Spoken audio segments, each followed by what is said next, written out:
饮水思源、慎终追远的感恩精神，我想这是客家人为什么能团结在一起的最佳原因吧。这栋看起来就像一般四合院没两样的建筑物，客家人称它为火房、火房。一个火房哈，从别的地方驶来啊，就为移民过来就为迄个时间哈。啊，像一个种族的人哈，也像个穷乡士的人哈，睇下就为建立一个主堂。并自家所迄个一个有个一个有个结构过后，所以慢慢的一个有个吼，我一个有个我迄个因人多年，有个我因时因太法，所以后来他个就成一种个有出讲个一种有个吼，睇下迄个人就按到一个火房，好一种有个就按到火房的。没有祖先的庇佑，哪里来的安家立业？客家人要盖火房前，一定会先把重要的主堂建好。两旁没有其他的通道，平常没事也不可以随意出入。这里就是祖先休息的地方，而家族中的长者就住在两旁，也是各有独立门户的。好，一个主堂哈，就会他个冲下来啊，就为好来拜拜的所在。好，所以一个你精神的所在哈，就一个主堂的意思呢，就会讲啊，祖先哈有往生的哈，有过身的哈。哈，就会送一个主公牌。好，所以一个你俺讲谈下哈，就俺祭拜祖先的地方。在台湾已经是第4代的林先生告诉我们，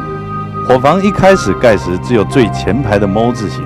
然后随着人口越来越多，房子不够住了，再沿着房子往后盖，一家一户，一户一家。阿爸阿爸没，阿宋没，全部都是自己的隔壁邻居。要是哪家的儿子讨媳妇，房子又不够住了，就再往后延伸，整个家族全部都住在一个屋檐下。他们使用同一个炉灶，同一个米缸，无论房子再大，家永远都只有一个大门。一个从别的地方驶来就为好移民过来就为迄个时间呢，起点。人等不跑人过少哈，所以睇一个天我讲讲人出面哈，我哋共建，好，我哋防御上哈，我慢慢的哈，就一个人他个拢适中个条就为迄哈，啊一出他个拢方便照顾，一天点，你要讲啊，一个防止一个人出面哈来共建，一天点，天一点，一个火房会因空间因人多因太。第二点，人员就会讲啊，一个路通力的问题，佢农业社会佢需要大量的人力，所以他个拢喺度条位嘅无能使嘅你出入嘅机会，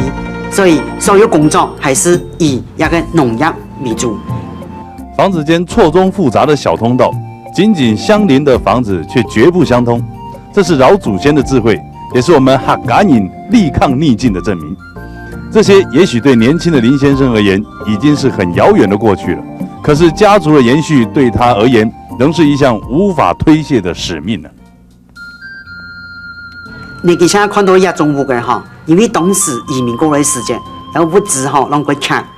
喺物资佢缺的情况之下，可能就会冇办法用到几好材料哈，来建造一种物件。佢既然一个